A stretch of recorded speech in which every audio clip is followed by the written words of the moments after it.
everyone, and welcome back to my channel. My name's Heather and I'm here to share my experience in life and sewing. I enjoy sewing.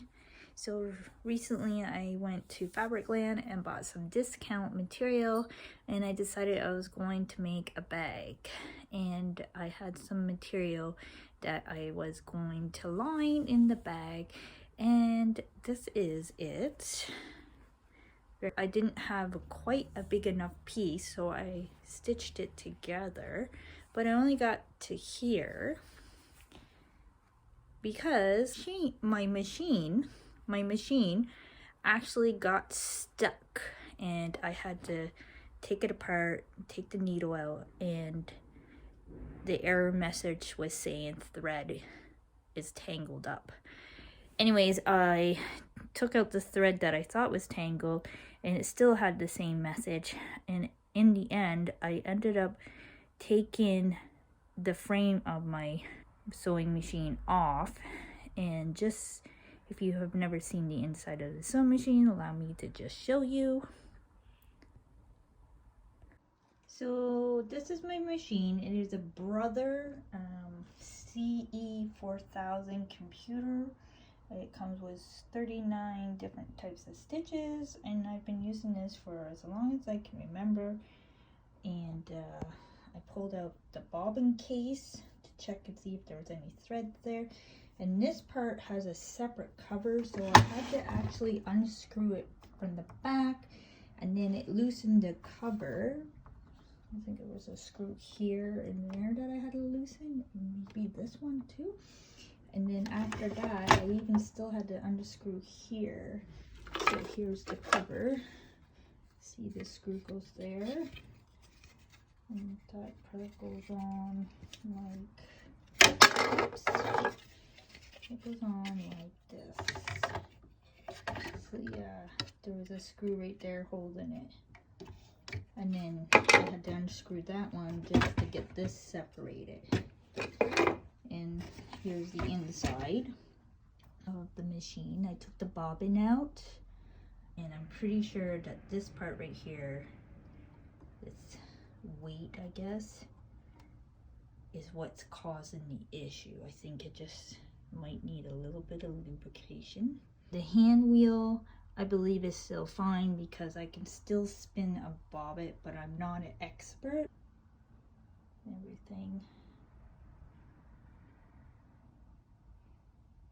And I did not see any threads tangled up in there. So before I had taken the machine apart and before it got jammed / stuck, there was a piece of thread tangled up in this part, which I used the tweezers to get out. Then shortly after that, that's when it got stuck. Anyhow, I ordered some sewing machine oil, universal sewing machine from Amazon, and I hope that's it. And we'll see what happens once the oil gets here. And it was supposed to be here yesterday, but it didn't arrive, and the date's been changed to today. It should be here by 7:30. I was so lucky that a friend of mine actually gave me a sewing machine that she is no longer using. However, it's much older than what I have right now, and there's no digital computerized parts like on my Brother here. On the Brother, it's all digital here, so you just, you know, press the number, the stitch and the length, and then it moves it and sets it up for you. Singer, I'm not completely sure what number it is. I think this is the model number 9818. I found a manual, but it's not the correct manual, but it's super close. So this is what it looks like, all the stitches that are included. This is the tension knob. This is where you place the needle. That's where you place the needle. I think that's the forward and back button. This is how you select your stitches.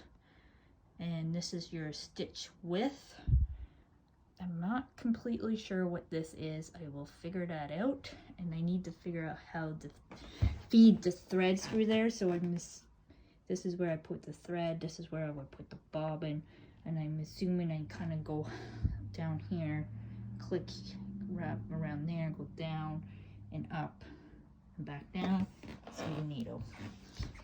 Anyhow, that is where I am. Hey y'all, so my sewing oil finally showed up and I was on the way out the door, so I couldn't even open it, and I finally opened it when I got home out of the Amazon package, and finally I am looking at it up close, and I'm going to test it out today and see how it works. It's Universal Sewing Supply sewing oil, and it has a Spout, and it says it's Oiler's stainless steel, lily white, the very finest sewing machine oil with telescoping spout that reaches 14.5 inches. That reaches 14.5 inches. Okay, so I was just about to use this and I was going to pull the cap off, but look at this, it slides out. I did not know they meant that when they said assume spout. That's so cool. Oh my gosh, that'll make it so much easier to get in there. I don't even have to put this fat part up there, and it's thinner. So anyways, I'm gonna try to film this and see how it goes. So I might stop, change the camera view so you guys can see. Okay, so I am not completely sure where I should put the oil, but I did watch some videos, so I'm going to put some right here because I think this is the main problem. So let's bring out the oil, and I hope that this is right. And then just gonna get around where the connectors meet. Just little drops. Maybe I will watch a YouTube video too on this to figure out what's going on.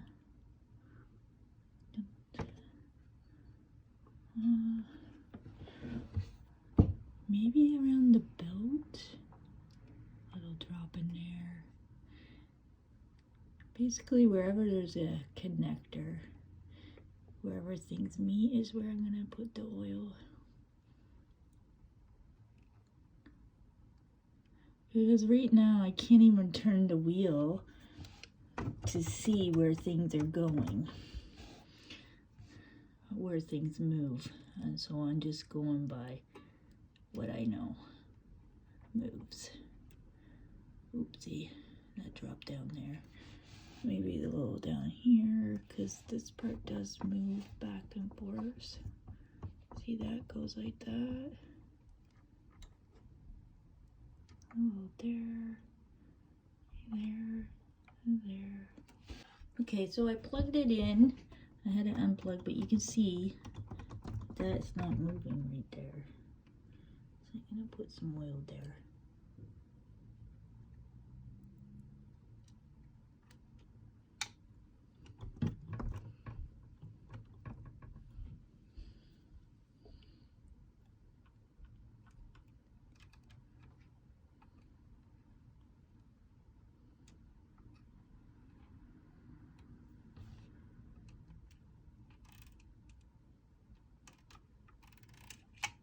And some springy thing there, put some oil there, maybe right here. And this gear.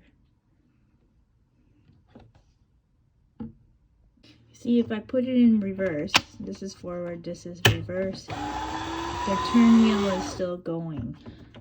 But in forward, that's what it does. Okay, so I can move this up and down to get the oil working in the spring. And still not doing, still no thing going through right now. That's plugged in, the wheel's not even moving now. Guess what? It's moving! Yay! I'm so happy. Anyways, I think the problem was deep inside there. There's some gears that attach to this, and I put some oil there and it seemed to do the trick. I think it needs a little bit more oil, but it's sounding a lot smoother.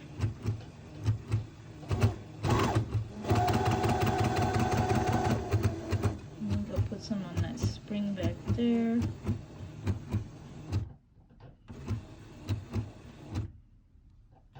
Definitely that part needed oil. That weight, that wasn't moving at all.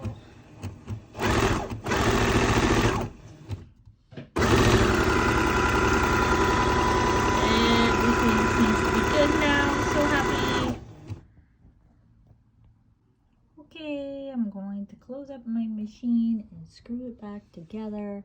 Just thought maybe I would share the video with you.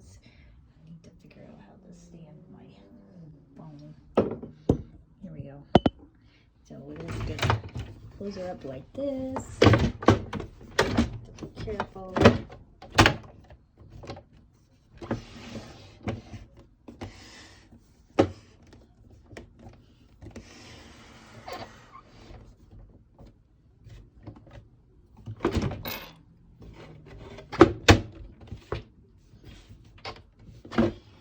The first screw I'm going to do is this one, which I didn't really label my screws. I believe it's this one that goes there. So I'm gonna screw that in. Then I'm using the star head.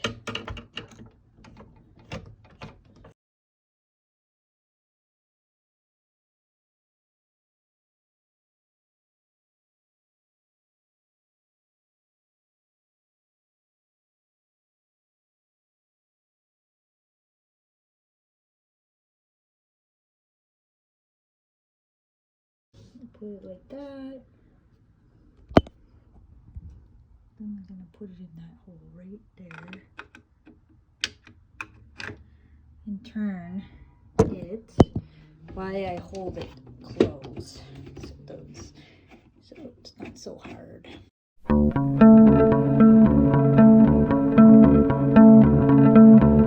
can see how much it closed already just from those 2 screws. And then there's a cover. This piece right here goes on just like so.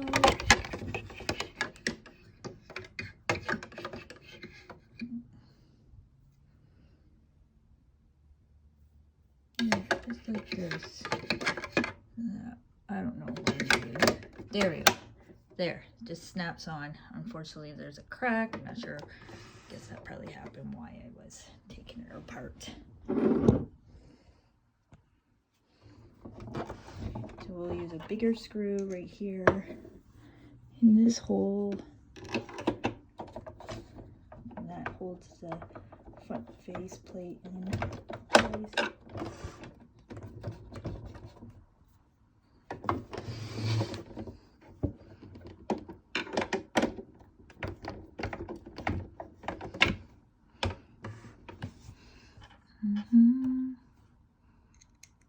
Oh, actually, maybe it was this one. Shoot. I think it was that one. Oopsie.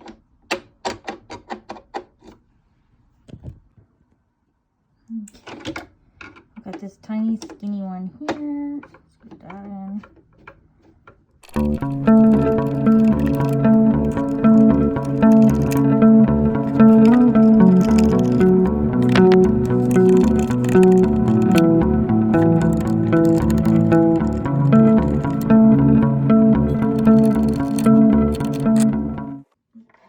Case back in.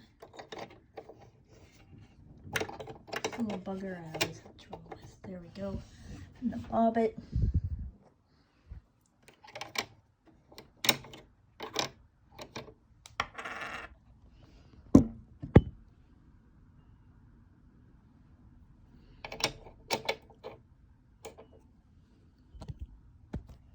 that's how it goes. Now we'll put the plates on.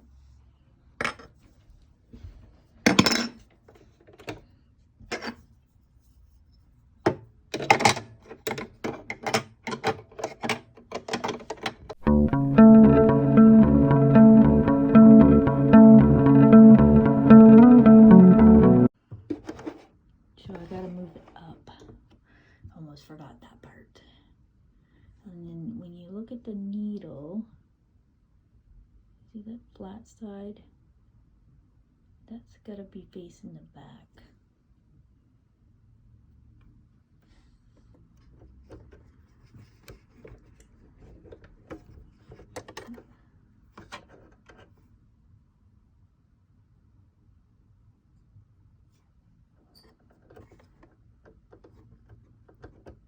Slide her up, tighten it,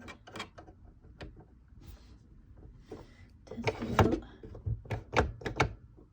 Ah, shit, something's not right.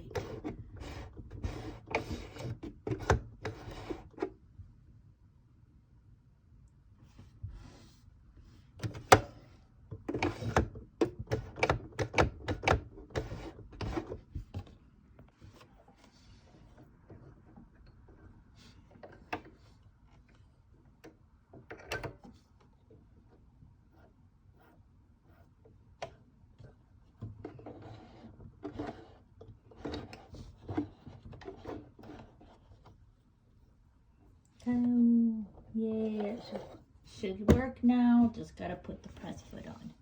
Right, she's all back together. The press foot is on there. I'm gonna grab a piece of material and test her out.